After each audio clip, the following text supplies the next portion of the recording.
la clase pasada lo que vimos fueron los 4 principios de la estática, que nos permiten a nosotros asegurar que un sistema de fuerzas aplicados en un cuerpo que considerábamos rígido está en equilibrio o tiene una resultante que es no nula, ¿sí? Una resultante que es no nula implica que el sistema tiene una fuerza aplicada que no está equilibrada. ¿Esto qué quiere decir?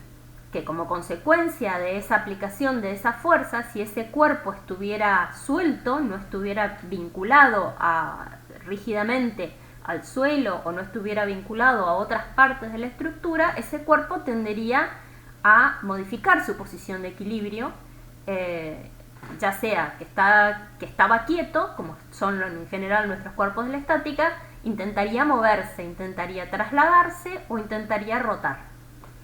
En la clase de práctica ya las chicas un poco estuvieron adelantando algunas definiciones que vamos a terminar de completar en la anterior.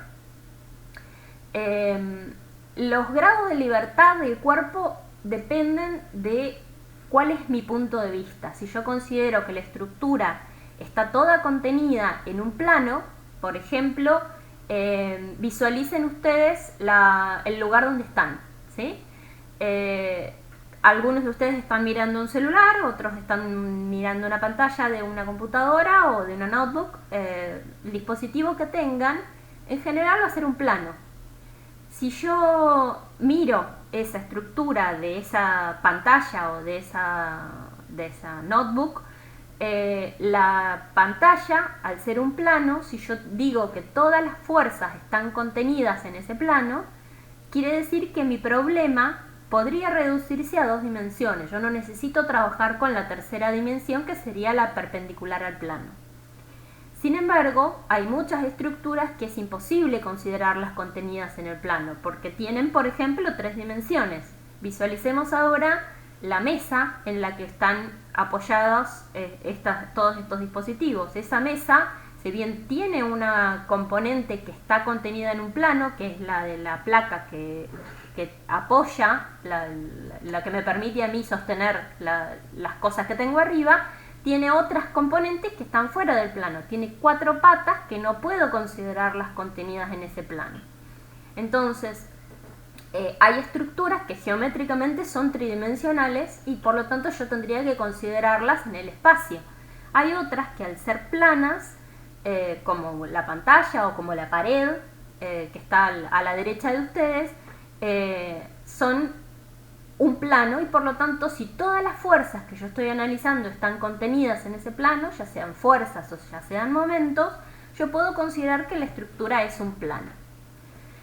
Entonces, vamos a definir grados de libertad como la posibilidad que tenga ese cuerpo de moverse, de desplazarse o de girar. Entonces, si yo estoy hablando de una estructura que está contenida en el plano, o que es un plano, la única posibilidad que tiene de desplazarse es en las 2 direcciones que contienen al plano. Si yo tengo un sistema de referencia en el plano que es en vertical y en horizontal, podría decir que se está moviendo en forma oblicua, pero que va a tener una componente de desplazamiento en X y una componente de desplazamiento en Y. Si yo defino mi sistema de referencia como el eje horizontal, aquel que representa los movimientos o las coordenadas en el eje X, y el eje vertical en el eje Y. Entonces podría desplazarse en el eje X, podría desplazarse en el eje Y en forma oblicua, sería la composición de ambos movimientos. Y al mismo tiempo, cualquier parte de ese cuerpo puede girar, si está contenido en el plano, en forma tal que la normal de ese giro sea saliente del plano de la pantalla. Entonces tendría 3 grados de libertad. Un cuerpo en el plano tiene 3 grados de libertad. ¿Qué son los grados de libertad? Las posibilidades de moverse. Puede desplazarse en X, puede desplazarse en Y y puede girar alrededor de un eje perpendicular al eje X y Y, que sería Z. En cambio, si estoy en el espacio, ya sea porque la estructura está en el espacio o porque tiene fuerzas que están salientes del plano que lo contiene, Si yo, por ejemplo, agarro mi pantalla y la pincho con el dedo, el movimiento que va a tender a hacer es a girar con respecto a la normal, a ese giro que yo le estoy aplicando. Entonces va a intentar hacer un movimiento que no está contenido en el plano. Va a intentar girar alrededor del eje Y si mi dedo está apuntándolo en dirección horizontal.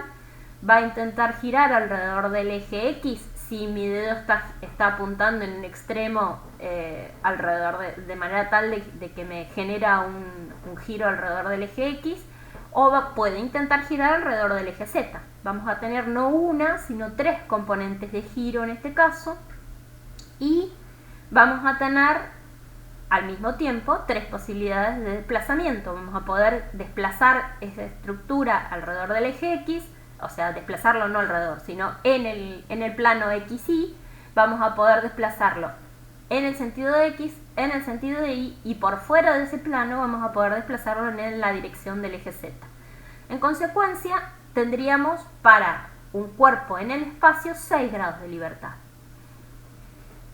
3 de giro y 3 de rotación. ¿Qué es esta transparencia que yo tengo aquí presentando en este momento? En la esquina izquierda superior tenemos el gráfico que nos define en el espacio los 3 movimientos posibles y los 3 giros posibles alrededor de los 3 ejes del sistema de referencia. Y nosotros habíamos visto que ningún cuerpo está flotando en el espacio. En definitiva, todas nuestras estructuras, al ser estructuras reales y al ser estructuras que nosotros estamos construyendo con materiales físicos, tienen un peso, tienen una masa y tienen un volumen que no flota en el espacio, no se mantiene en el aire, y como consecuencia siempre van a tener una interacción. Vimos que de acuerdo al cuarto principio, la segunda ley de Newton, esa interacción con otro cuerpo que le hace de apoyo, lo que va a resultar es una reacción de vínculo de acuerdo al tipo de apoyo que yo esté aplicándole a mi estructura. Entonces vamos a ver hoy, acá Héctor me pregunta que no habíamos terminado por completo lo anterior. Esta información que yo estoy dando ahora a través de esta presentación es la misma que está en lo que falta del PDF anterior, nada más que tiene algunas figuritas que son un poquito más gráficas, más visuales. Entonces quería presentarles los tipos de vínculo a partir de esta presentación. Pero sí, no lo habíamos terminado en la clase anterior, es esto que estamos viendo en este momento. Los apoyos pueden ser de múltiples formas. Si ustedes miran alrededor de ustedes van a ver que las cosas muchas están apoyadas simplemente, ¿sí? La mesa está simplemente apoyada sobre el piso. ¿Eso qué implica? Que ese apoyo simple que yo tengo sobre el piso de la habitación en la que estoy, lo único que hace es impedirle un desplazamiento a mi mesa, que sería el desplazamiento vertical.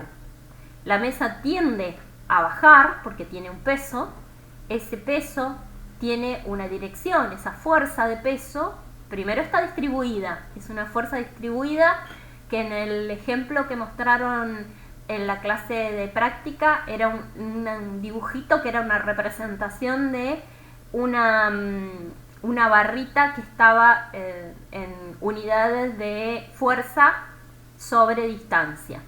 ¿Qué quería decir eso? ¿Cuánto pesa una mesa? Una mesa puede pesar, supongamos, en total, no sé, 10 kilos, 5 kilos, depende de la estructura de la mesa. Pongamos 10 kilos que están distribuidos en toda la superficie. No están puntualmente en un lugar toda la masa de ese cuerpo, sino que está distribuida. Entonces, de acuerdo a la densidad del material que la está constituyendo, va a tener una determinada cantidad de fuerza en ese volumen, de peso sobre ese volumen. La representación que nosotros hacemos, si estamos haciendo una representación en el plano, es representar la estructura resistente, que sería la viga que está sosteniendo la placa de la mesa, y sobre esta un peso que lo consideramos uniformemente distribuido porque asumimos que la estructura tiene una geometría constante a lo largo de toda su dimensión longitudinal. Como está distribuida constante, el peso total lo distribuimos en esa longitud. Entonces van a ser, si es una mesa de 1 metro, va a tener 10 kilos por metro de carga distribuida. Esa carga distribuida la voy a tener a lo largo de toda la longitud de la estructura resistente, que supongamos que es de tipo viga. Yo no sé si todos tienen con claridad la definición de lo que es una columna, una viga. Entonces vamos a definirlo de esta manera. Vamos a asumir que una estructura resistente es de tipo viga si tiene una dimensión longitudinal que es mucho más larga que las otras dos. Es decir, supongamos, la viga en la que estamos hablando de la mesa sería una viga que tiene 1 metro de longitud y puede tener una sección de, no sé, 3 por 4 centímetros. Eso sería una viga si está en una posición. No estoy mostrando gráficos de vigas, está solo la representación del grado de libertad. A ver si tengo alguna viga por aquí, ya se las muestro. Supongamos esta imagen que tengo aquí a la izquierda arriba. ¿Ven mi mouse?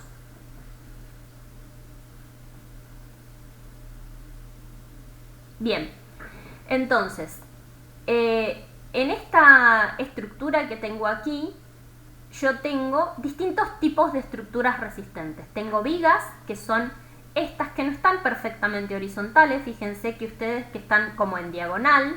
Esta sería otra viga. Es una estructura que tiene una dimensión longitudinal mucho más grande que las otras dos, que la sección transversal a esta dirección longitudinal.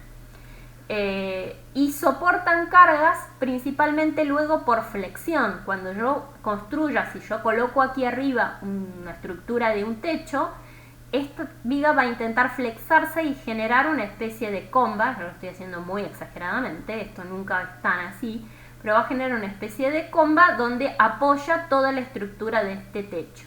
Y asimismo, si no tuviera un techo por encima, porque esta es una estructura de una nave industrial o de alguna estructura que no requiere peso, sino que es simplemente a la vista, el peso propio de esta estructura está distribuido a lo largo de toda esta longitud. Entonces ese peso lo vamos a representar con un rectangulito de espesor constante de, supongamos, 10 kilos por metro, sobre metro. Sin embargo, si la estructura está en forma vertical, supongamos esta otra figura inferior donde tengo una estructura que también tiene otra forma de sección, esta es circular. La forma de la sección no implica el nombre de la estructura, sino la posición y la forma en que trabaja.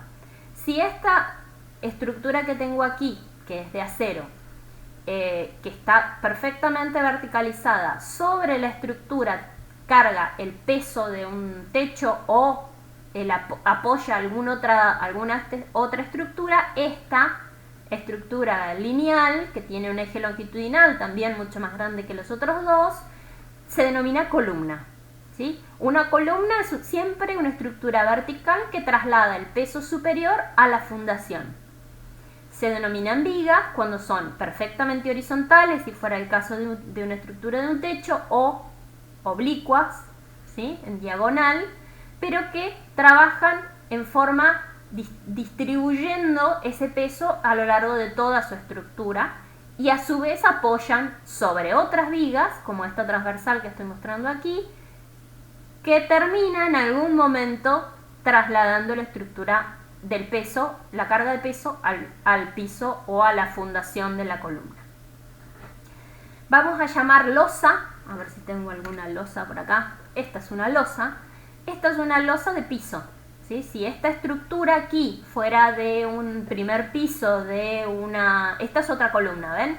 En este caso, esta columna tiene una particularidad que no es prismática. Vamos a denominar vigas o columnas prismáticas aquellas que tienen una sección transversal que es mucho más... A ver si puedo cambiar la forma del puntero para que se vea más...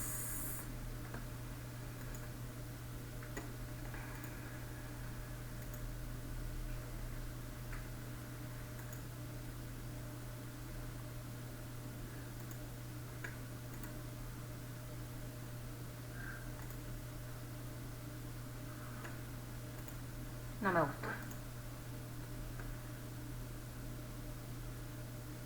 Bueno, vamos con esta. Es pequeña, pero al ser roja se ve más. Decía que una viga o una columna es prismática cuando tiene la misma sección transversal a lo largo de toda su longitud, a lo largo de todo su eje longitudinal. Aquí esta sección es más pequeña que esta que tengo acá arriba, es una columna de sección variable. Estas columnas de sección variable en general tienen otros mecanismos que nosotros no utilizamos porque son un poquito más complejas. Siempre vamos a trabajar con estructuras prismáticas, que quiere decir que tienen la misma sección a lo largo de toda su longitud. Esta sería una columna no prismática.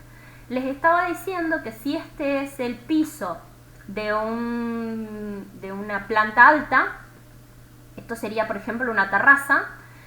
Si esta es una terraza y por debajo de esta estructura hay un nivel, o si este fuera el piso de la planta baja, pero por debajo de este nivel tengo un subsuelo, esta estructura plana, que tiene dos dimensiones muy importantes y una tercera, que sería el espesor de la losa, mucho menor, se denomina placa o losa. En ese caso, la estructura de la losa va a apoyar sobre vigas horizontales en sus extremos, o en 1, o en 2, o en 3, y de manera tal que la estructura de la losa traslada el peso a las vigas que están en sus laterales, y a su vez esas vigas apoyan sobre columnas. ¿Se entendió hasta ahora toda la definición de los nombres, que por ahí para nosotros son bastante usuales, pero al ser la primera vez que los están viendo, es importante que nos pongamos de acuerdo con los nombres. Decía que de acuerdo al tipo de apoyo que nosotros le estamos dando a nuestra estructura, vamos a restringir, una vez que ya conocemos todos los nombres, vamos a restringir distintas posibilidades de... acá Gabriela me avisa que se ve bien y se escucha bien, lo cual me deja muy tranquila, gracias Gaby. El apoyo de conexión, por ejemplo, es una estructura que lo que va a hacer me va a restringir las posibilidades de movimiento, pero solamente aquellas que restringen el vínculo del apoyo. Miremos aquí, por ejemplo. Esta es un apoyo de conexión que lo único que hace me impide que la estructura metálica que tengo aquí, que tiene una forma de triangulito plano, se me desplace en esta dirección. Y esta otra en esta otra dirección. Es decir, lo único que hace es impide que ambas estructuras se separen. Pero si quieren girar alrededor de este eje, pueden girar. Eso implica que me restringen solo este grado de libertad. Este grado de libertad no, porque pueden desplazarse, tampoco no pueden desplazarse uno respecto del otro, pero sí pueden girar. Al poder girar, solo me restringe 2 grados de libertad. Este es otro tipo de apoyo. Este es el apoyo similar al tipo de apoyo que estábamos hablando con la mesa. Esta superficie impide que esta estructura, que es una máquina que va subiendo por esta plataforma, baje. Solo impide el movimiento en la dirección perpendicular a la superficie de apoyo. De esta manera solo restringe ese grado de libertad. Sí deja que la estructura o la parte del cuerpo se traslade en esta dirección y no le impide, si esto se quisiera levantar, que se levante. Es decir, si yo estoy con una plataforma que tiene aquí un ángulo muy inclinado y tengo esta estructura tal que de repente el peso queda por detrás de su baricentro, y se me cae la grúa hacia atrás, porque la quise levantar muy empinadamente, esta superficie de apoyo no va a impedir de ninguna manera ese giro. En cambio, esta otra rótula que tengo aquí, se trabó, me dicen. A ver.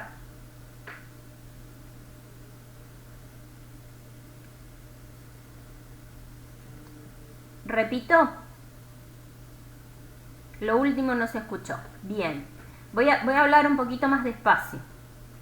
La superficie de apoyo de esta plataforma impide el desplazamiento del cuerpo, que sería esta estructura de esta máquina, que se desplace en forma perpendicular a este plano.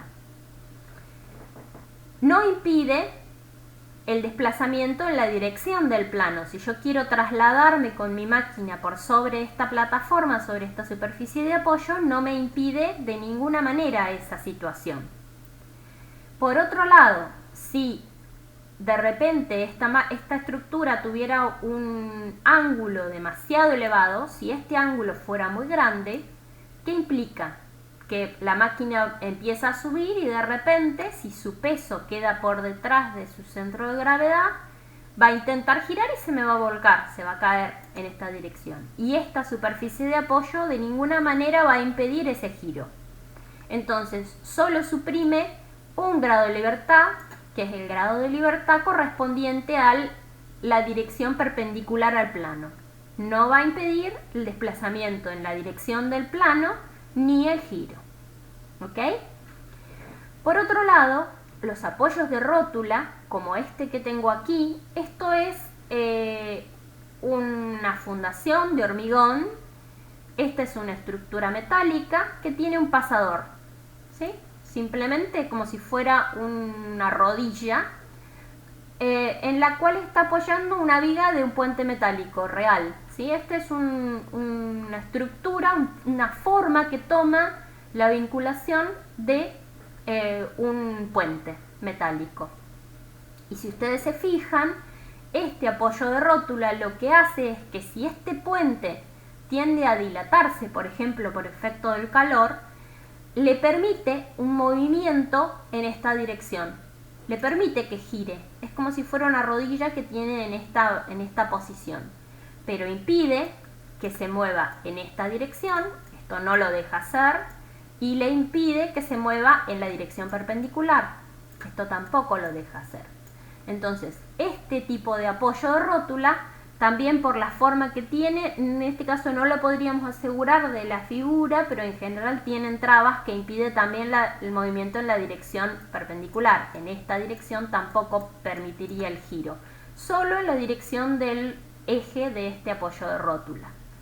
Entonces, en este caso, restringe para el espacio los 3 grados de libertad de desplazamiento y permite solo el giro en un apoyo de rótula, en la dirección perpendicular al eje de esta rótula. Este otro también es similar, es otro apoyo de rótula. Si ustedes ven, tengo esta estructura por un lado, que tiene un agujerito acá, y tengo esta otra estructura por el otro, que se vincula a través de esta rótula que tengo acá. Entonces también este sería un apoyo de rótula que permite que esta columna se gire en esta dirección si fuera esa su necesidad. Esta otra estructura que tengo aquí, que es su apoyo, está rígidamente vinculada a la estructura del suelo. En consecuencia, esta parte está empotrada, se denomina. Este es un apoyo de rótula de la columna hacia la estructura del bloque de fundación, y a su vez el bloque de fundación está empotrado en el suelo, no puede ni desplazarse en X, ni desplazarse en Y, ni desplazarse en Z, ni girar en ninguna de las direcciones. Un empotramiento es aquel que restringe todos los grados de libertad del cuerpo. Acá tenemos otros ejemplos de rótulas, ¿sí? Aquí tengo uno donde esta columna se vincula a este bloque de fundación que tiene una forma muy elegante porque es una estructura que más allá de su funcionalidad está diseñada para tener una funcionalidad visual, esto podría tranquilamente haberse resuelto como un bloque de fundación cuadrado, como la transparencia está, un bloque de fundación cuadrado y una columna vertical, ¿sí? Muchas veces nosotros los ingenieros intentamos hacer estructuras muy regulares, muy cuadraditas, muy fáciles de calcular. Y los arquitectos nos ayudan a que las cosas no sean tan feas y a veces diseñan este tipo de elementos en los cuales esta sería la función, esta viga inclinada cumpliría la funcionalidad de trasladar la carga a la fundación, y este bloque de fundación no sería algo tan estéticamente desagradable como si es este. Por ejemplo, este seguro lo diseñó un ingeniero que es cuadradito, rectangular, cumple perfectamente su funcionalidad, pero no es tan elegante como este. Acá tenemos otro tipo de vinculación. Si ustedes ven a esta estructura, uno la mira con cuidado y vemos aquí una serie de elementos metálicos. Aquí hay unos pernos que se anclan a la fundación. Todos ellos hacen que esta parte de esta estructura metálica, esta ménsula negra que tengo aquí, un poquito tiznada de gris aquí abajo, está perfectamente empotrada en el bloque de fundación. Entonces esto es un empotramiento. A su vez, esa ménsula empotrada está vinculada con un apoyo de conexión aquí con esta otra estructura de la columna. Y tengo aquí una tercera tipo de vinculación que es un tensor. Un tensor es un elemento generalmente metálico porque los metales son muy buenos, muy eficientes para resistir a la tracción, también a la compresión. Si fuera un elemento que fuera un elemento de hormigón, los elementos de hormigón son muy buenos, son muy eficientes para trabajar en compresión y son muy malos para trabajar en tracción. Entonces, si el elemento es muy malo para trabajar en tracción, en este caso, que sería diseñado para estar tensado, para estar traccionado, sería un elemento de muy mala capacidad de trabajo.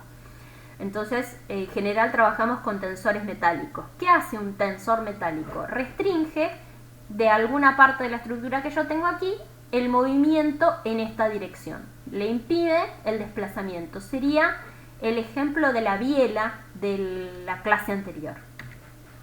Esta es otra biela. Si se fijan, aquí tengo una estructura circular que está vinculada con una biela, esta sería la biela, que impide el desplazamiento de este punto hacia allá. Si este a su vez está vinculada con otra parte de la estructura o estuviera empotrado, esta biela lo que impide es el movimiento en esta dirección. No impide el giro, si ustedes se fijan, está vinculada en el extremo con un perno, un pasador. Entonces, este movimiento no está restringido. La biela lo único que hace es impide el movimiento en esta dirección. ¿Y por qué vamos? Acá hay otro ejemplo de tensores, ¿sí? Esta es una estructura de un puente que trabaja este elemento, sostiene estos cables. ¿Se ve?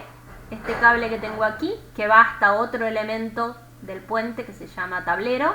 Este que tengo aquí y este que tengo aquí están separados por la distancia, por eso se ven mucho más pequeños, pero son idénticos.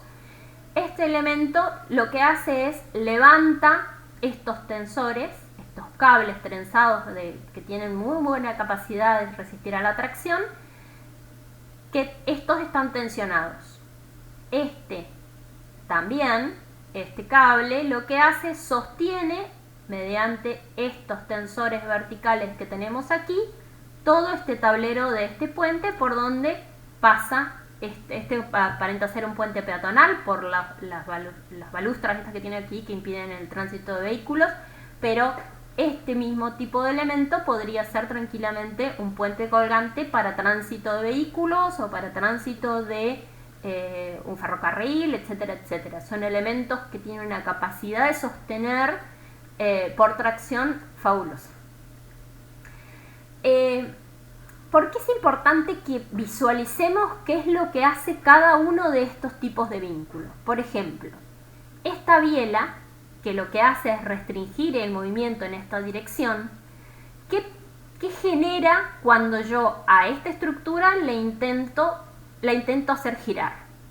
No genera ninguna reacción porque no tiene capacidad de sostenerla.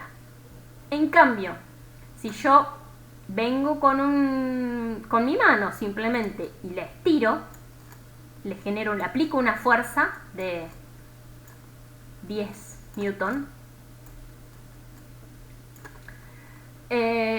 Este cuerpo, por cuarto principio de la estática, aplica 10 newton a esta biela, y esta biela, por principio de acción y reacción, genera una reacción igual e idéntica de 10 newton en sentido contrario.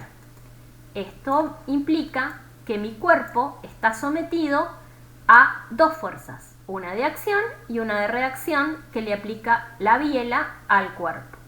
¿Por qué aplica esta fuerza y no aplica otra en otra dirección o no aplica una reacción de momento? Por el tipo de vínculo con el que yo estoy trabajando.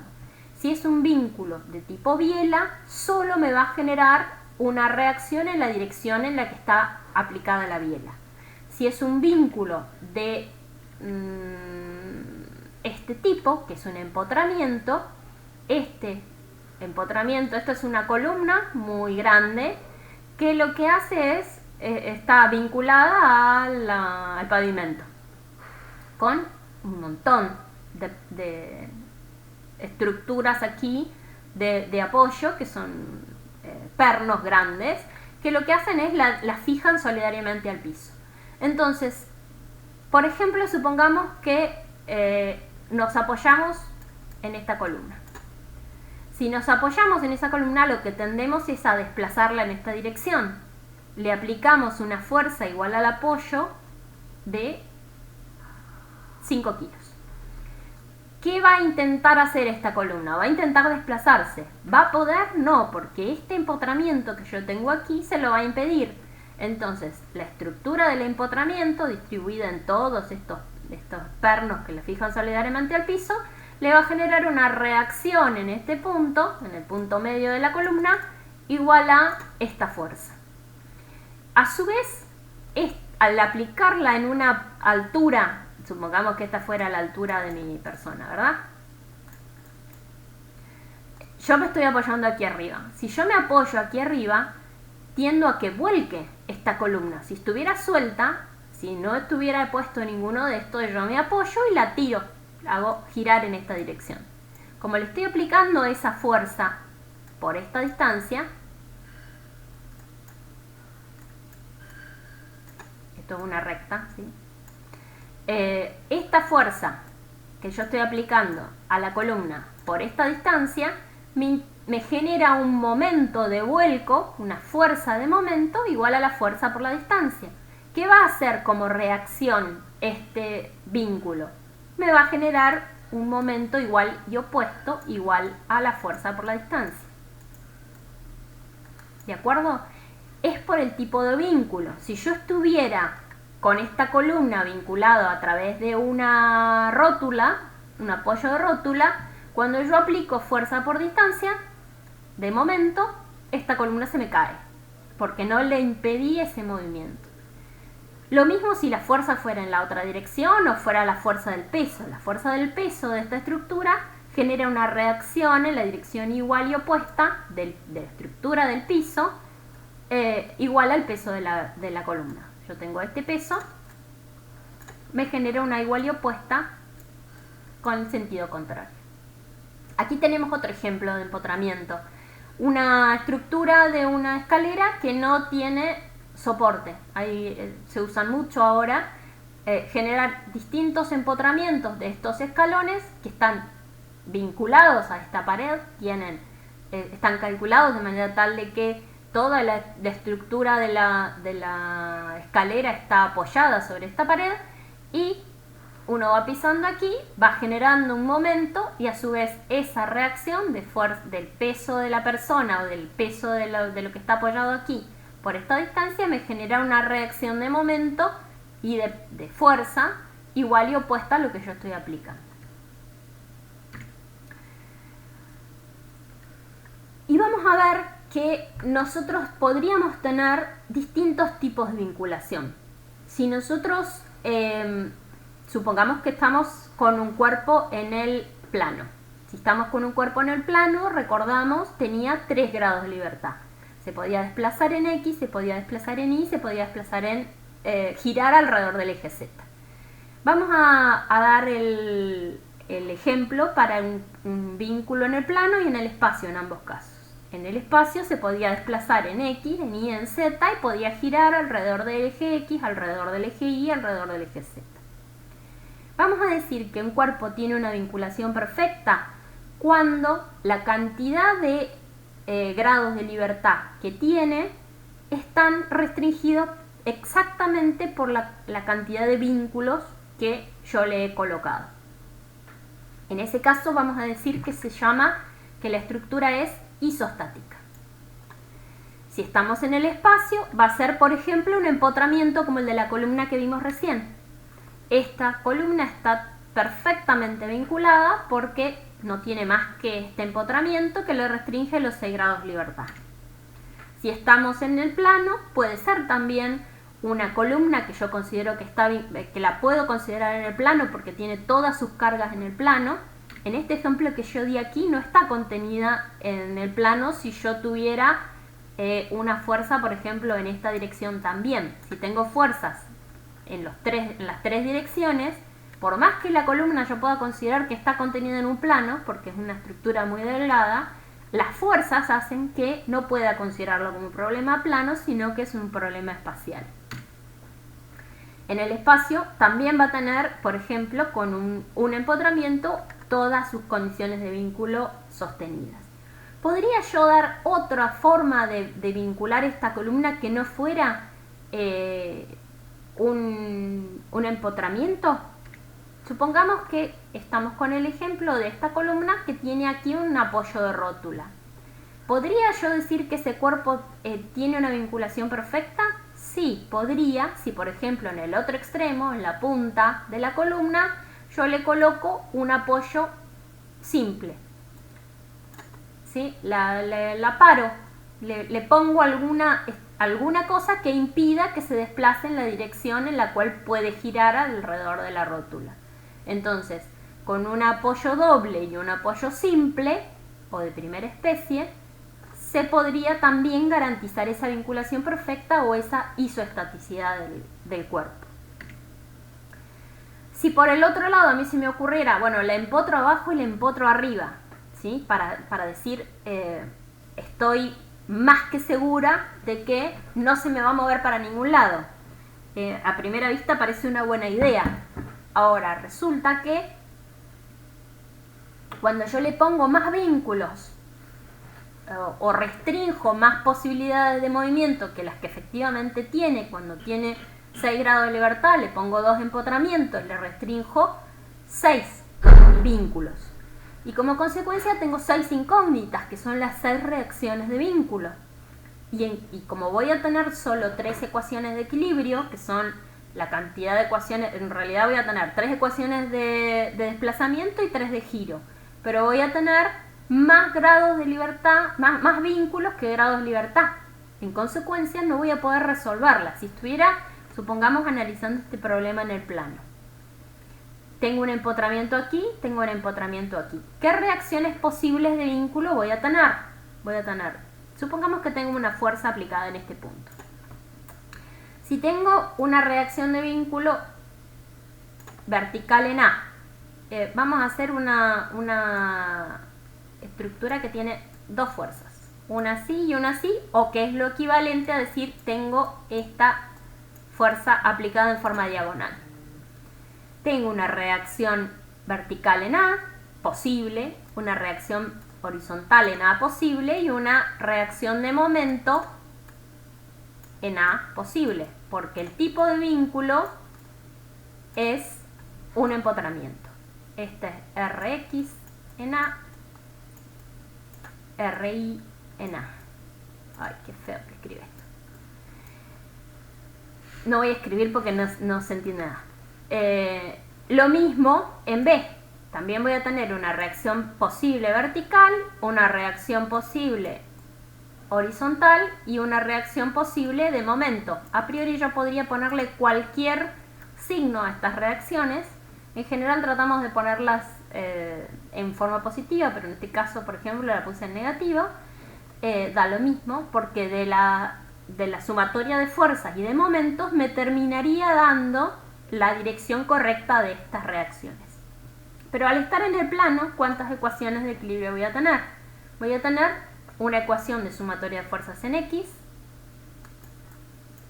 una sumatoria de fuerzas en Y y una sumatoria de momentos respecto de cualquier punto. Puede ser A, B, C, cualquier punto, de un momento cualquiera, de un punto. Todas estas sumatorias de momentos, si la estructura está en equilibrio, van a ser iguales a 0. Pero resulta que yo, al tener 3 ecuaciones de equilibrio y 6 incógnitas, 3 en A y 3 en B, no la puedo resolver. En consecuencia, un sistema hiperestático en este curso no resolvemos.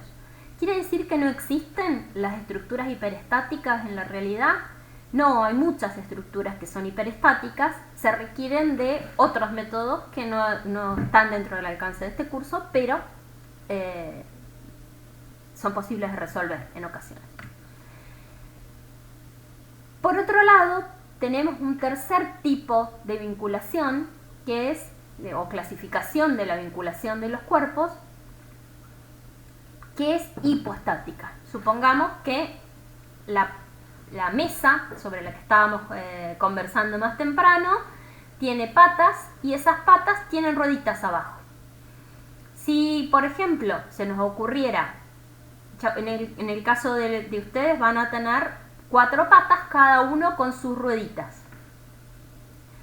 O en este otro caso que tengo aquí, ese sería una estructura en el espacio.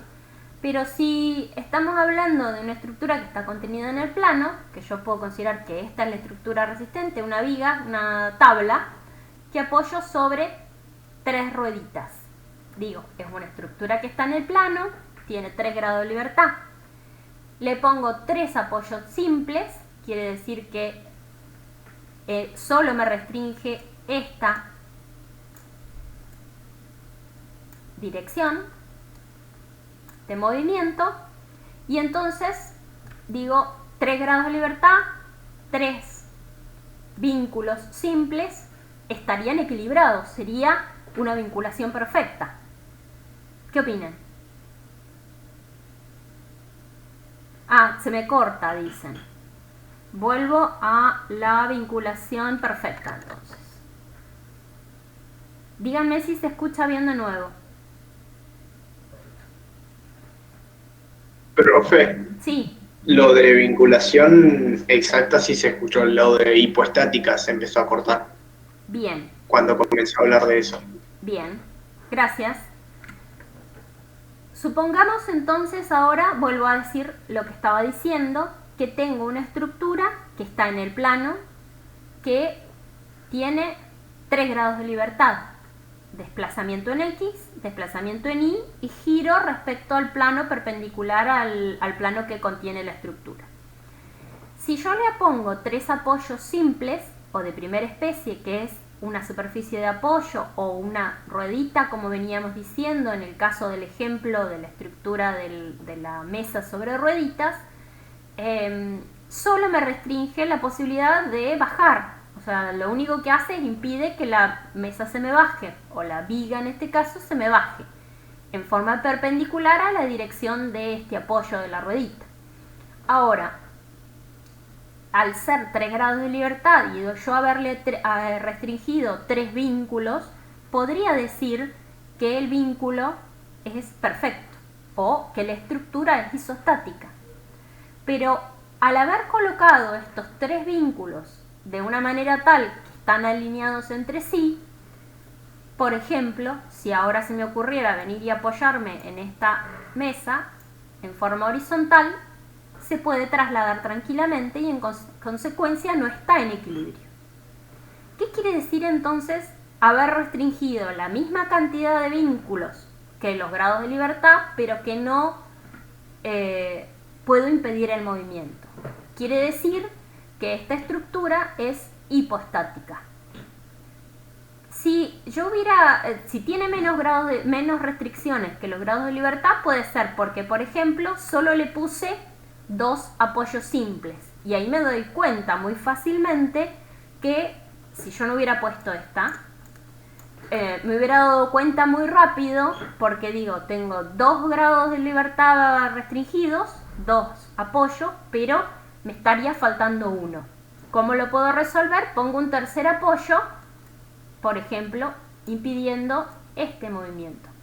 Lo puedo dibujar así, como un triangulito con rueditas, el apoyo simple, o otra manera que es equivalente, que lo van a ver así dibujado en los prácticos, un triangulito con una basecita que lo que dice es que se puede desplazar en esa dirección. En esta dirección se desplaza, en esta no se puede desplazar. Si yo le pongo un apoyo simple en forma perpendicular, esta estructura, que sin este apoyo sería hipostática porque tiene menos vínculos que los grados de libertad, pasaría a ser isoestática o vinculación perfecta. Ahora, si yo no me di cuenta de eso y lo que hago es ponerla en la posición que tenía en este dibujito, ese tercer vínculo, podría quedarme tranquila y decir, bueno, la estructura es isostática porque tiene 3 grados de libertad y yo estoy restringiendo 3 movimientos, con 3 vínculos. Pero al haberlos colocado en forma equivocada, los 3 apoyos simples alineados, estoy generando lo que se denomina vinculación aparente. Estoy diciendo, tengo la cantidad de restricciones necesarias, pero al estar mal colocado, el cuerpo tiene posibilidades de desplazamiento. Bien, entonces tenemos 3 tipos. Isoestática, si es perfecta. La cantidad de grados de libertad están restringidos por los vínculos que tiene el cuerpo. Es hiperestática cuando tiene más grados de libertad restringidos que los que efectivamente tiene el cuerpo, o tiene más vínculos que los grados de libertad que tiene el cuerpo. Es hipoestática cuando tiene menos vínculos que los grados de libertad que tiene el cuerpo, y es una vinculación aparente cuando la cantidad de apoyos parece ser suficiente, parece ser perfecta, pero en realidad el cuerpo aún sigue en forma hipoestática, quiere decir que sigue teniendo grados de libertad. Nosotros no podemos resolver las estructuras hipostáticas ni las que tienen vinculación aparente. En este curso no vamos a resolver hiperestáticos, sí se pueden resolver, y en este curso sí nos vamos a restringir o nos vamos a enfocar en resolver estructuras que sean isostáticas. ¿Qué quiere decir esto? Que nosotros tenemos 3 ecuaciones de movimiento. En el plano serían las fuerzas, los desplazamientos o las fuerzas en la dirección de X, de Y, y los momentos respecto del eje Z, que nos van a permitir estas ecuaciones de equilibrio resolver las incógnitas que tengamos en función de los vínculos que hayamos colocado. Y en el espacio tendríamos sumatorias de fuerzas en X, sumatorias de fuerzas en Y y sumatorias de fuerzas en Z. Momentos respecto del eje X, momentos respecto del eje Y, momentos respecto del eje Z. Si yo estoy diciendo que mi estructura está en equilibrio, todas estas ecuaciones, ya sea que yo estoy en el plano o que estoy en el espacio, me indican que todas estas ecuaciones son iguales a 0. Esa es la definición de equilibrio del cuerpo. El cuerpo está en equilibrio, quiere decir que no tiene una resultante no nula, ni de fuerzas ni de momentos. ¿De acuerdo? Entonces vamos a suponer que tenemos este problema que yo había presentado en la clase pasada, que ahora le puse algunos numeritos, ¿sí? Le di las dimensiones geométricas de manera tal de que lo podamos resolver, y si recuerdan, o para aquel que no estuvo presente, era una estructura quebrada, de eje quebrado se denominan cuando la dimensión longitudinal de la viga, en este caso sería esta, no sigue un único eje, sino que de repente cambia de dirección. Podría ser, en este caso es vertical, podría ser en cualquier otra dirección en la cual yo hubiera decidido cambiar la forma geométrica de ese eje longitudinal de la viga. Y es una sola, ¿sí? No son dos cuerpos que están vinculados aquí a través de una articulación, o dos cuerpos, que está en una columna que está separada de la viga, que está apoyada sobre la columna, sino que es una estructura de viga longitudinal que baja después. Si la mirábamos, si nosotros solo pusiéramos, si tapamos esto que está acá, si solo pusiéramos un apoyo doble, ¿sí? Un apoyo doble sería un apoyo de rótula. ¿Qué quiere decir? Fíjense que el dibujito aquí es un triangulito, es como el icono de un apoyo doble, es un triangulito con un empotramiento, que quiere decir que está acá como solidario este triángulo al suelo o a la superficie fija, y como consecuencia solo le permite el giro respecto de este punto a la estructura en el punto A. Si fuera que en vez de dibujar el triangulito yo le dibujé dos corchetitos aquí, también significa lo mismo, es como tenerlo agarrado con una morsa al suelo. Son distintos iconos que son usuales de utilizar para un apoyo de rótula o un apoyo doble en el plano. Se llaman apoyos simples o de primera especie, los que permiten el desplazamiento en la dirección perpendicular a la dirección del apoyo. Apoyos dobles o de segunda especie, los que solo permiten el giro, impiden el desplazamiento en las dos direcciones, y apoyos de tercera especie a los empotramientos, que impiden los giros y los desplazamientos. ¿Sí? Bien, entonces si recordamos, teníamos una estructura que tenía un eje quebrado, tenía dos apoyos, porque le habíamos visto que si solo tenía este apoyo doble, al ser una estructura que está en el plano, es una estructura que tiene 3 grados de libertad: desplazamiento en X, desplazamiento en Y, giro respecto del eje Z. En el punto A solo estoy restringiendo con este vínculo dos de ellos, el desplazamiento en Y y el desplazamiento en X. Esta estructura se considera rígida, entonces toda esta estructura tiene restringido el desplazamiento en esta dirección y en esta dirección. Pero si la estructura quiere girar alrededor de este punto, puede.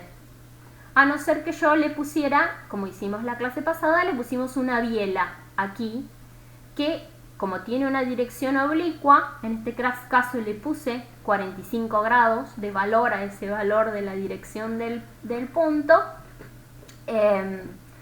tiene una dirección oblicua, en consecuencia la reacción es oblicua, que yo podría descomponer en sus dos componentes, su componente horizontal y la componente vertical, para poder realizar esta sumatoria de fuerzas en X, sumatoria de fuerzas en Y y sumatoria de momento respecto del eje de cualquier punto. Podría ser el punto A, del punto O, donde puse mi sistema de referencia. Fíjense que lo puse alejado porque a los efectos de la resolución de la ecuación de los vínculos no importa dónde coloque mi sistema de referencia. Ya vamos a ver la clase que viene, cuando empecemos a trabajar con qué es lo que le pasa internamente a esta estructura, aun cuando la consideramos rígida, qué es lo que le va pasando como consecuencia de la aplicación de estas fuerzas.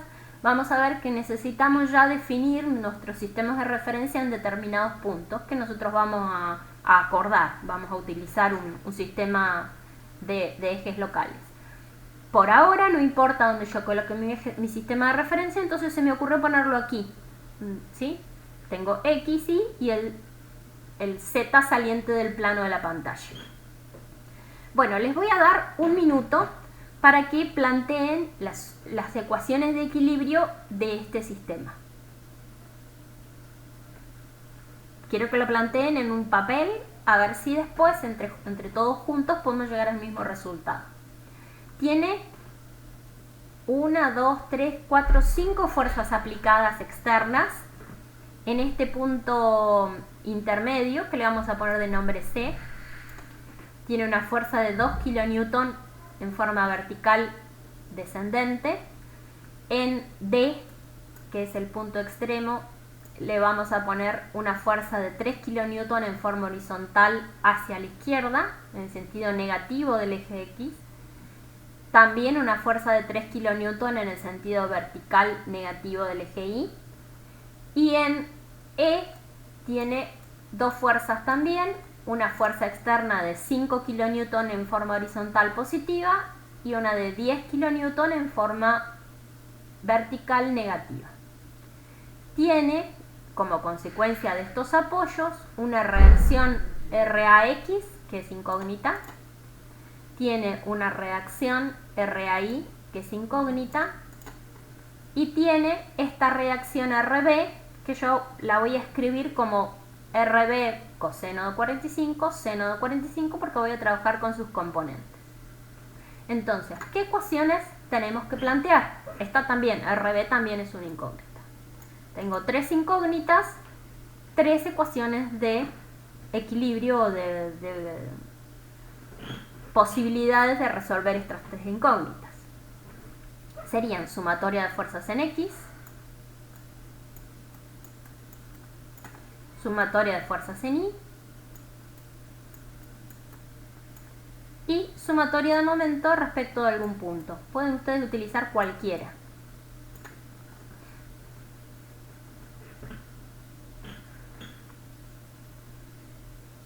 Bien, según mi reloj ya pasó el minuto como para plantear estas ecuaciones, entonces vamos a ir juntos desarrollándolas.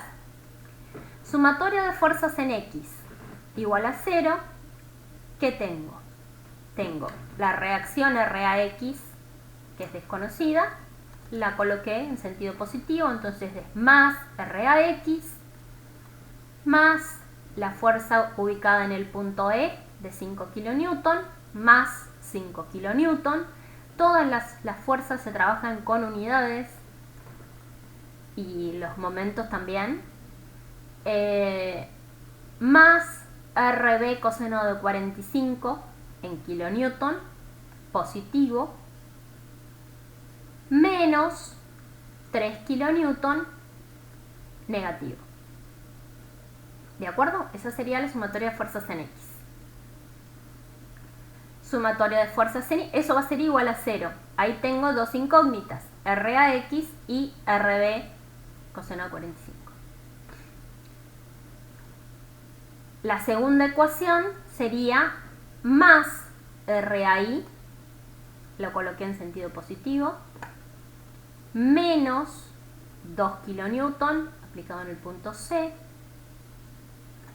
menos 10 kN aplicado en el punto E, menos RB seno de 45 y menos 3 kN aplicado en el punto D. Esa sería la ecuación de movimiento en la dirección de Y. La ecuación de equilibrio, porque estamos diciendo que esa sumatoria de fuerzas va a ser igual a 0. Por último, sumatoria de momentos respecto de cualquier punto.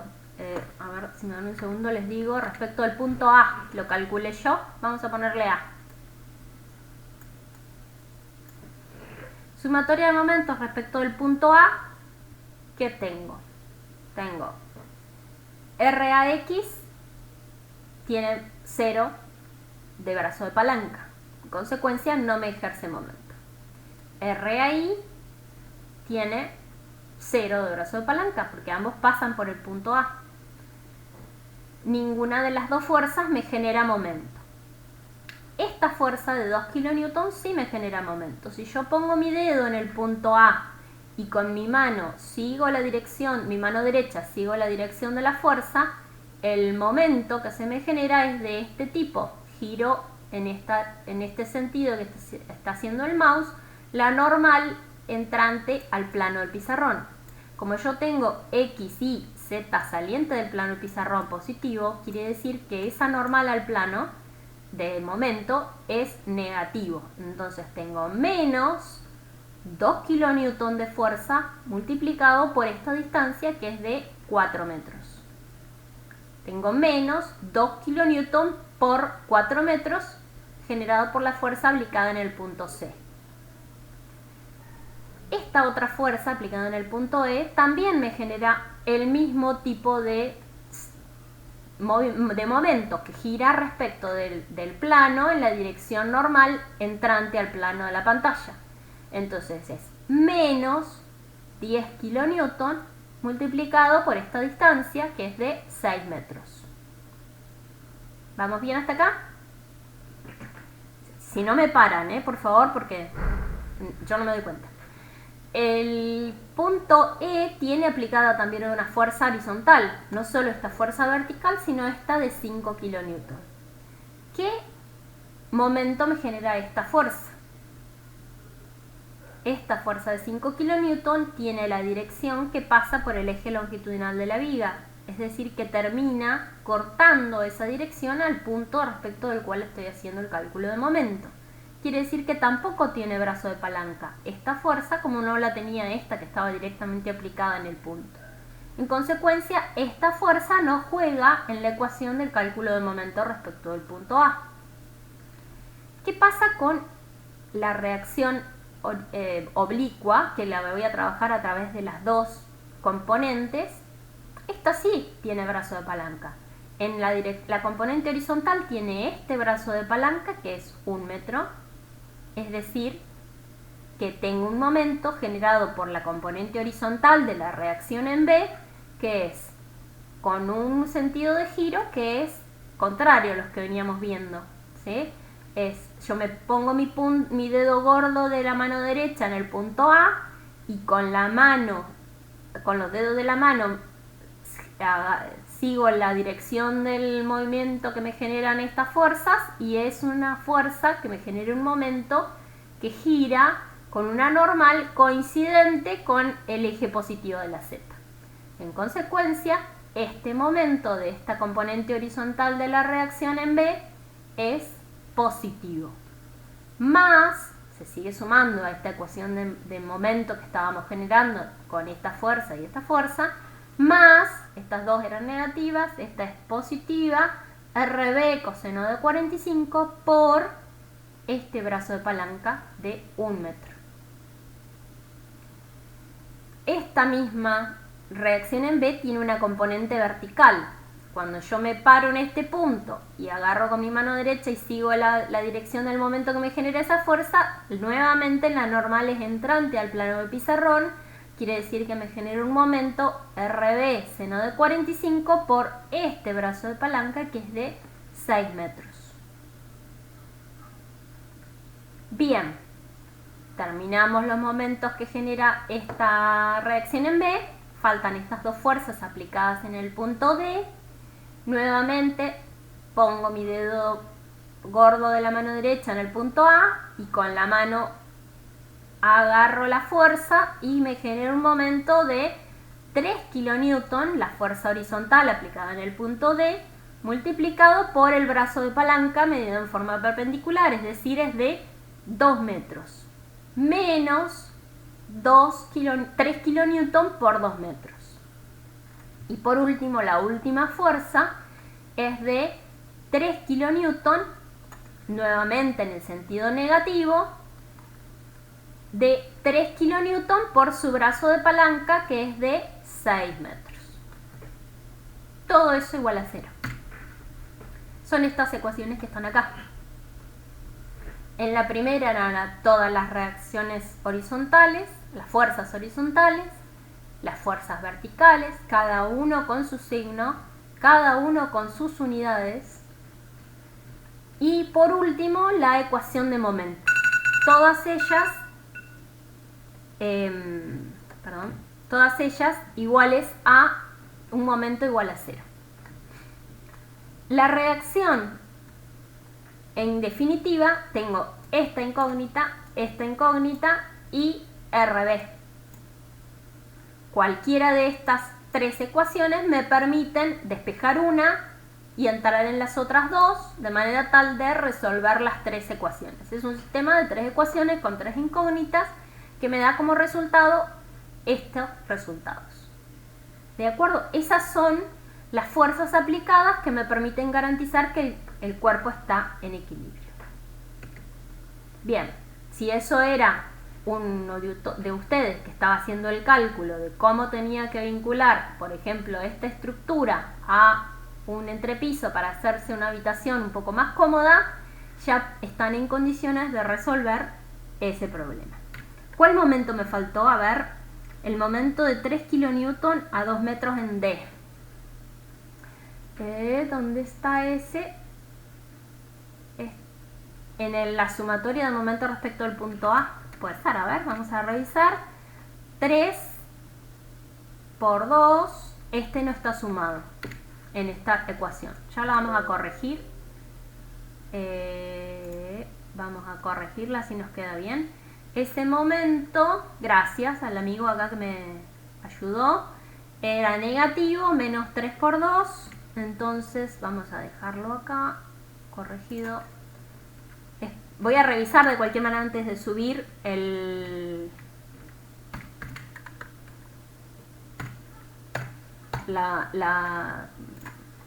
esta presentación de manera tal de que verificar estos números.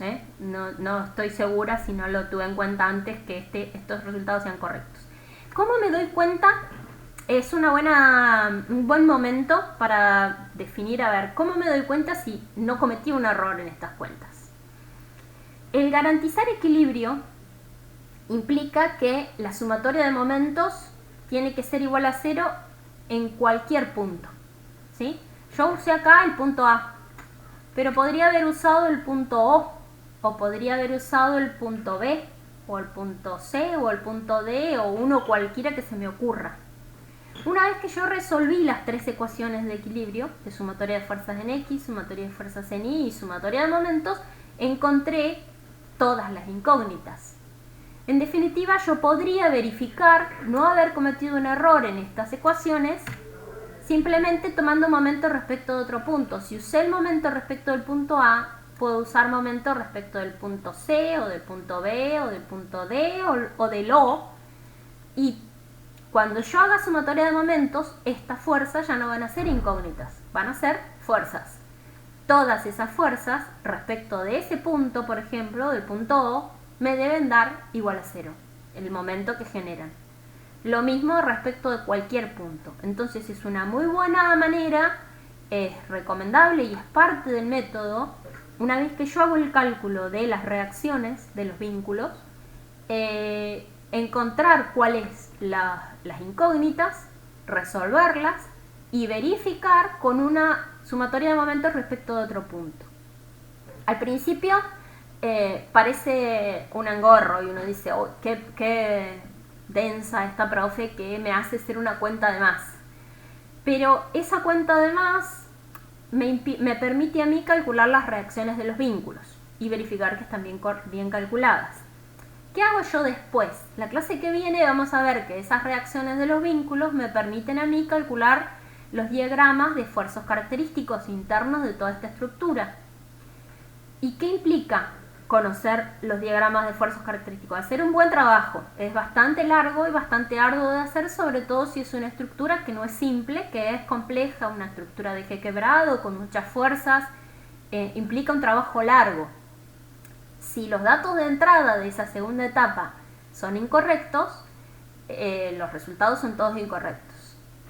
Si al mismo tiempo, después que ya sepa calcular los diagramas de esfuerzos característicos, paso a la segunda etapa en la cual digo, bueno, esos esfuerzos internos los voy a usar como datos de entrada para calcular las tensiones que se me van a generar en esta estructura, cuando ya no considere que es así rígida e indeformable, sino que me dé cuenta que en realidad es una estructura que está compuesta por un material real, que puede ser de acero, que puede ser de hormigón, que se tensiona y que se deforma, y esos cálculos de tensiones y de deformaciones tienen como dato de entrada los diagramas de esfuerzos internos que fueron calculados a partir de las reacciones de los vínculos. Cuando llegue a esa etapa donde las cuentas son bastante más inamistosas, no haberte hecho una ecuación muy simple de momento de revisión y de verificación de esos cálculos puede hacer que yo termine resolviendo un problema muy largo, muy extenso, complejo, con datos de entrada que son malos. Y como ustedes saben, si yo le meto mal el dedo a la calculadora, el resultado que sale es la cuenta que yo metí. Entonces, es muy recomendable, es parte del método y casi que les diría que es obligatorio en esta etapa, hasta que uno tiene muy afilado y muy bien entendido todos estos temas, realizar la verificación del cálculo de momentos. Van a ver después que cuando hagamos los diagramas de esfuerzos también va a haber una verificación asociada, y vamos a tener que realizar estas verificaciones intermedias para no tener luego al final darnos cuenta que teníamos mal las cuentas, mal los cálculos, y hacia atrás no tenemos instancias intermedias de verificación. ¿De acuerdo? Bueno, eso era lo último que teníamos para la clase de hoy, así que si ustedes tienen alguna duda, voy a dejar de compartir pantalla. Podemos, si lo desean, responder algunas dudas del práctico que hayan realizado, de lo que tengan avanzado o de lo que vimos la clase de hoy. Voy a dejar de grabar la clase, así no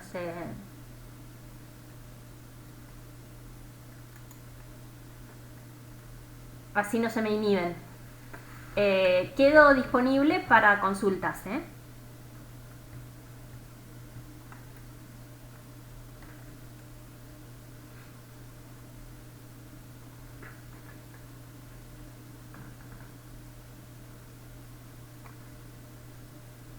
You are now muted.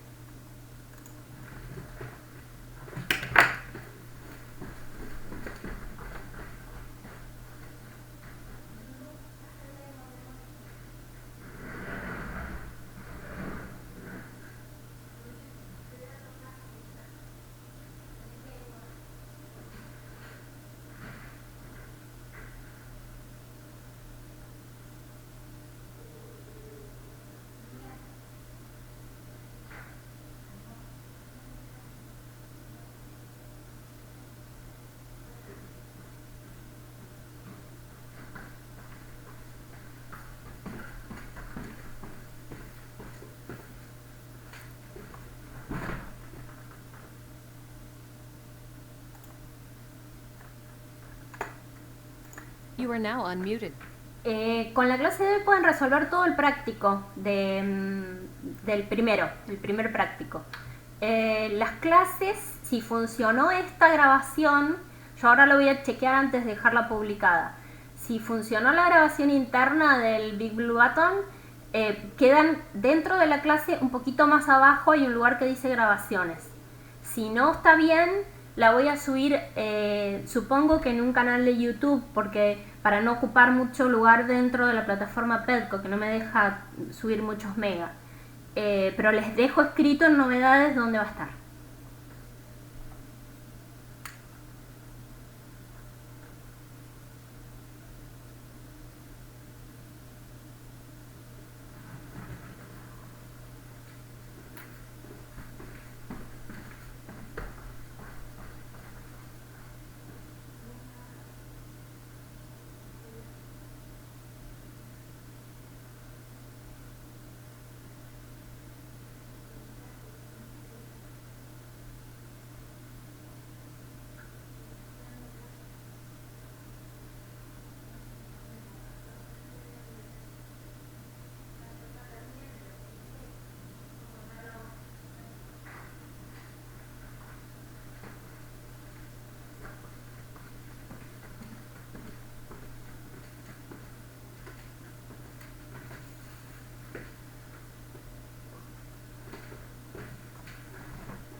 Sí, Joaquín, si vos asumís a priori una dirección de las reacciones de fuerzas y de momentos. Si cuando uno encuentra el resultado, ese resultado me da negativo, quiere decir que la dirección en la cual el sentido que tenía la fuerza o la dirección en la cual estaba aplicado el momento es el contrario. Para continuar, una vez que yo ya hice todo el cálculo de las reacciones, las coloco con las direcciones correctas. En general, si uno coloca todos los sentidos de las fuerzas positivos y los momentos positivos inicialmente, el negativo ya me queda en la dirección negativa. Entonces es como una buena manera, es una buena práctica asumir primero que son todas positivas y luego le da negativo. Sí, es muy evidente cuál va a ser la dirección de la reacción, pónganla en la dirección que corresponde, si quieren, y ya les queda como positivo, no hay problema. Pero sí, cuando yo tengo que en una ecuación el resultado me da negativo, quiere decir que la dirección asumida era la contraria.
Enzo, no, los momentos solo generan momentos, o sea, implican acción en las sumatorias de momento.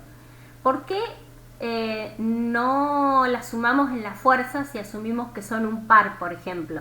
Si decimos es una cupla de, no sé, un momento de 3 kilonewton por metro es igual a una fuerza de 10 en cada sentido, o de 1 multiplicada por, dividida, separadas 3 metros. Esa cupla me va a generar un momento de 3 kilonewton multiplicado por metro. ¿Por qué no actúan las sumatorias de fuerzas? Porque al ser una cupla, la que me genera ese momento, en una dirección se suma y en la otra se resta. Eso quiere decir que en fuerzas, las acciones que generan un momento, o que están escritas como un momento, terminan siendo un sistema nulo en fuerzas. Se suman y se restan, pero no se anulan en la sumatoria de momentos. Por eso lo escribimos como un momento aplicado en un punto. No sé si me expliqué bien ahí.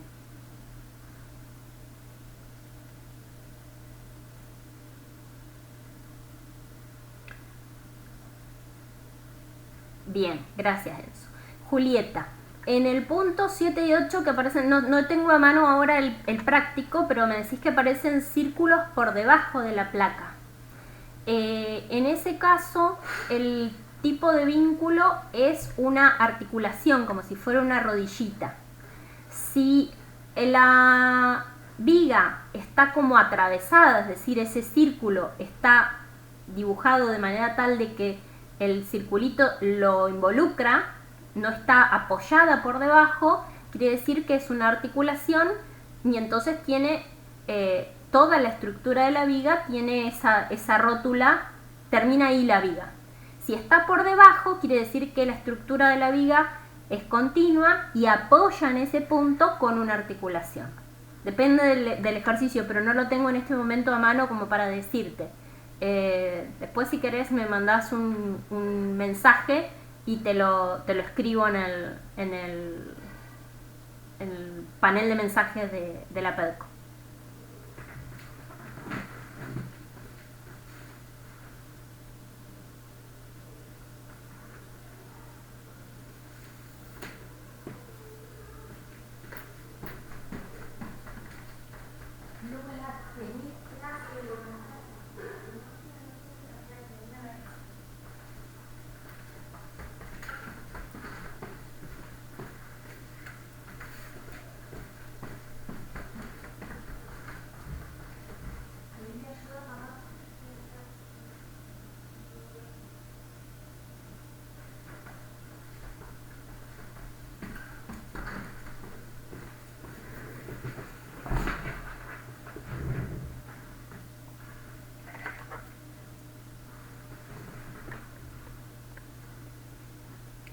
Enzo, no, Mientras estemos en el campo de la estática, es decir, cuando estamos haciendo el cálculo de las sumatorias de fuerzas o de momentos para calcular reacciones, por ejemplo, es indistinto el punto respecto del cual yo estoy calculando. Sí va a tener efecto el lugar donde está aplicado ese momento cuando hagamos el cálculo de los diagramas de fuerzas característicos, que es la clase que viene. No va a dar lo mismo si yo tengo el momento aplicado en un lugar que en el otro, pero a los efectos del cálculo de las reacciones o de los cálculos de equilibrio, es indistinto. Siempre un momento negativo de 10 kN por metro va a ser menos 10 kN por metro, no importa respecto de qué punto yo estoy haciendo el cálculo del equilibrio. ¿Estamos ahí? Bien, genial. Marcos. Las cargas no están simétricamente distribuidas como el punto 6, solo nos van a cambiar el punto de aplicación de la fuerza. A ver, denme un segundito que voy a abrir el práctico porque no lo tengo en la cabeza. Así les puedo responder. A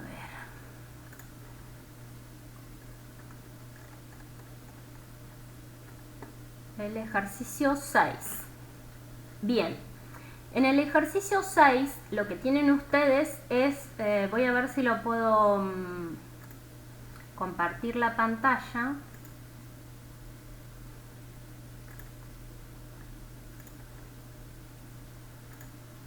¿Se ve ahora ahí? Ese es el ejercicio que me estaba preguntando. A ver.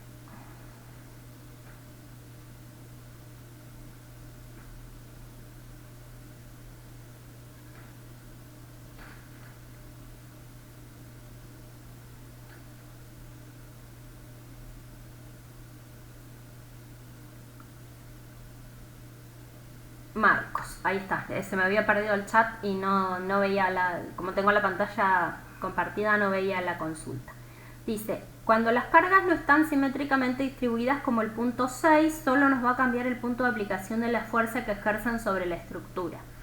Cuando yo tengo una fuerza, como en este caso, esta carga, que es una carga tipo triangular, que podría responder, por ejemplo, a una carga de una fuerza de viento o de nieve, por ejemplo, si en vez de ser vertical, como en este caso, fuera una estructura de una viga horizontal que tiene una carga que no es homogénea. También podría ser, por ejemplo, un peso que no está perfectamente distribuido en forma longitudinal de la viga. O en este caso que tengo una aplicación de una presión que es de tipo hidrostática, que tengo más fuerza en un lugar que en otra, de acuerdo a la profundidad en la cual está aplicado. Distintas cargas me pueden generar un diagrama no homogéneo de carga, como este que tengo aquí.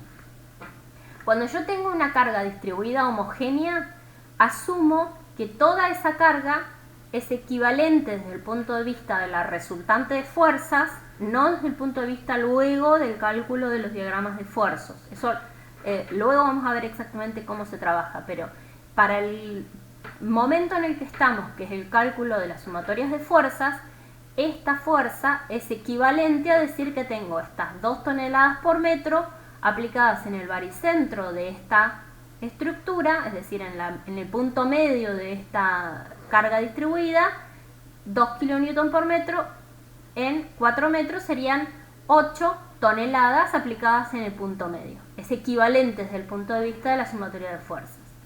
En cambio, cuando no la tengo perfectamente distribuida, como por ejemplo en diagrama triangular, estas 2 toneladas por metro, que también están en 8 metros, la acción que generan es 2 toneladas por 4 metros dividido 2, porque es un triángulo, no es un rectángulo de 2 toneladas en 4 metros, es base por altura sobre 2. Y está aplicada a 1/3 del lado más de carga más exigente, ¿sí? Está aplicado como en esta posición. A ver si puedo, no tengo ahora el puntero. Pero sería en esta dirección, ¿sí? 2 toneladas por 4 metros dividido 2, aplicadas a 1/3 de estos 4 metros. Aquí. No sé si respondí la consulta, Marcos.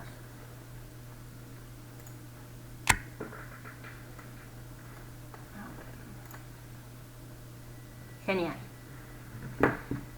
Vamos con Damián. Las estructuras siempre van a ser horizontales o verticales o pueden estar inclinadas también. Pueden ser horizontales, pueden ser verticales o pueden ser inclinadas. ¿Qué es lo que va a cambiar en función de eso? Solamente la dirección en la cual se van a generar las fuerzas, ¿sí? Dependiendo de la carga, si la carga es perpendicular al plano de la estructura inclinada o si es vertical o si es horizontal. Las vigas siempre van a ser vigas, no importa si son horizontales o inclinadas, y las estructuras cuando son verticales en general les llamamos columnas. En este caso, donde estamos trabajando con estructuras de eje quebrado, donde van variando las posiciones pero sigue siendo la misma entidad, vamos a decirles a todas vigas, no importa, no es relevante el nombre, pero pueden ser inclinadas también.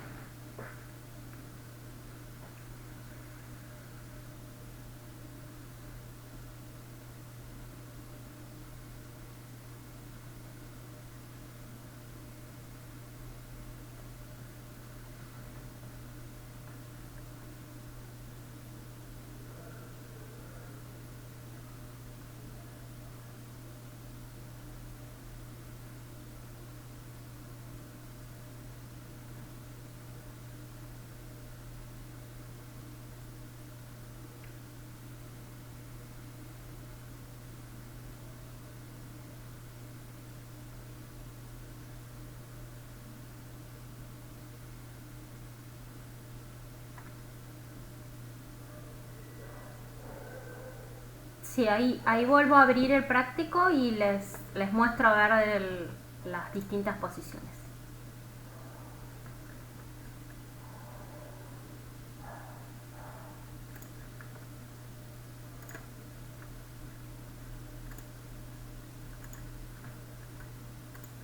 Bien, en este ejercicio, que es el ejercicio 7, ustedes tienen 2 vigas de eje quebrado. Una que va desde este extremo izquierdo, es horizontal, tiene un apoyo doble aquí y luego un tramo vertical. Este circulito es una articulación, es un apoyo de rótula entre esta estructura de viga y esta otra, ¿sí? Esta segunda parte tiene una estructura, una parte horizontal y luego una parte inclinada. Es una estructura compuesta de eje quebrado que termina en un apoyo simple. Si nosotros miramos esta estructura, son 2 estructuras entre sí y tienen un apoyo simple, un apoyo doble y un apoyo simple. Aparenta ser una estructura hiperestática si nosotros la consideramos como un todo, pero este apoyo de rótula que tengo aquí me separa 2 vigas, una hasta este punto, esta subestructura que tengo aquí a la izquierda, y una hasta este otro tramo, que es esta que tengo aquí. Entonces las tengo que trabajar como 2 estructuras. ¿Para qué me sirve este apoyo de rótula que tengo aquí?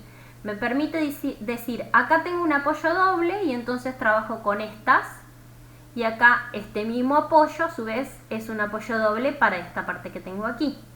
Entonces, respecto de este punto, yo puedo decir que la sumatoria de momentos de la subestructura que tengo a la izquierda es igual a 0. Y por otro lado, también me permite decir que la sumatoria de momentos respecto de este punto de esta otra subestructura también es igual a 0. Y me da las ecuaciones que me faltan para resolver esta estructura, que tendría a priori más incógnitas que ecuaciones. ¿Por qué puedo decir que una parte o que la otra tiene sumatoria de momento respecto de este punto igual a 0, porque al ser una rótula, las rótulas hacen que no puedan ser capaces de sostener ningún momento en este punto. Entonces es una ecuación que me permite decir que tanto de este lado como de este lado los momentos van a ser iguales a 0. ¿De acuerdo? A ver, si hay alguna otra consulta de esa parte, no. Bien. A ver, Marcos, te leo antes de hacer el otro ejercicio. Bien, perfecto. Sigo en el siguiente entonces. En este otro caso, si se fijan, yo tengo también una estructura que aparenta ser hiperestática porque tengo un empotramiento que ya ese de por sí me restringe todas las posibilidades de grados de libertad que tendría la estructura, pero además tengo un apoyo simple en el punto B. Entonces también sería un hiperestático si no existiera esta rótula.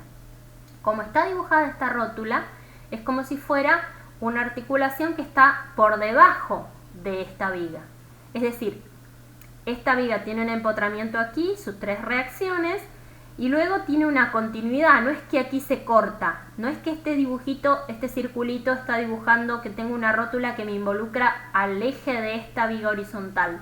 Si fuera así, que tengo aquí un apoyo de rótula, fíjense que tengo este peso, esta carga distribuida, que intentaría girar y podría girar respecto de este punto.